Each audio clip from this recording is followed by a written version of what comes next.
Roseola, published on December 21st, 2016. When did you last give her Tylenol for her fever? I haven't. Why? Because we're homeopathic? Well, did you learn your lesson? The above was the exchange I had with the paramedic that rode with Nugget and me while being transported to the hospital. I didn't know how to respond to his questions. I was in shock and already feeling guilty for everything that had happened to my baby girl. His last question was a stab to my mama heart. What I understand now to be an uncalled for and lack of bedside manner response was a statement that caused me to wallow in feelings of guilt, inaptitude, and unworthiness of being a mother. The low blow received from the paramedic caused me to reflect everything that was happening onto me and make me feel like the culprit. When I first wrote about what had happened to Nugget, I wrote that all the results from the exams they had done to her at the hospital had come back negative.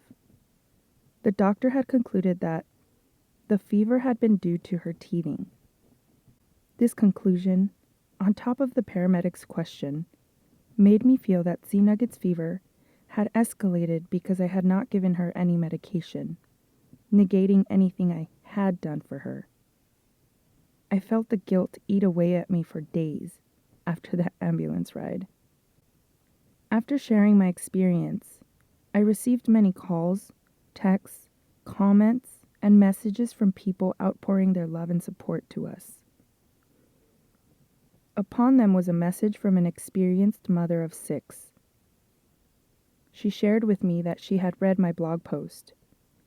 She was kind enough to take time out of her day to ask questions to find out more about what was going on with Nugget. "Did she get a rash?" she asked. I answered her question, and she continued to provide valuable information that eased my guilt-ridden mama heart. I let her know that Nugget had indeed broken out in a full-body rash. It sounds like it could also just be roseola, normally a high fever for 2 to 3 days, and then a rash. All my kids had it.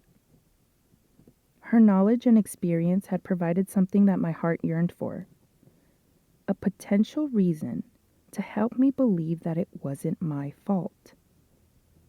Along with her valuable experience, she sent me the Mayo Clinic's direct link to an in-depth explanation of roseola. Unknowingly, it was here that I found exactly what I needed. That same day, I had scheduled a follow-up appointment with Nugget's pediatrician. It was a short visit. The doctor asked some questions, checked her vitals, and concluded that she had contracted roseola, a common childhood virus. It was after this confirmation that I visited the link the experienced mama of 6 had shared with me. Under symptoms, I found this. Your child could have a convulsion, febrile seizure, if his or her fever becomes high or spikes quickly. However, usually by the time you notice your child's high temperature, the threat of a possible seizure has already passed. If your child does have an unexplained seizure, seek medical care immediately. Tears poured out of my eyes after reading this. After calming down, I texted a handful of mom friends to vent about the relief I was feeling. I'm crying because I've been affirmed by some dumb text that it wasn't my fault she had a seizure. I feel adequate to be a mother again.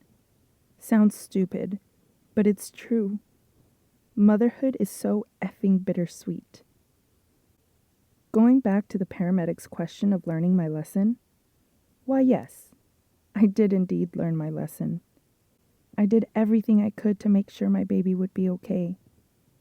I listened to my gut and will continue to follow my intuition. This experience has taught me that I am a darn good mother. Cheers to feeling adequate.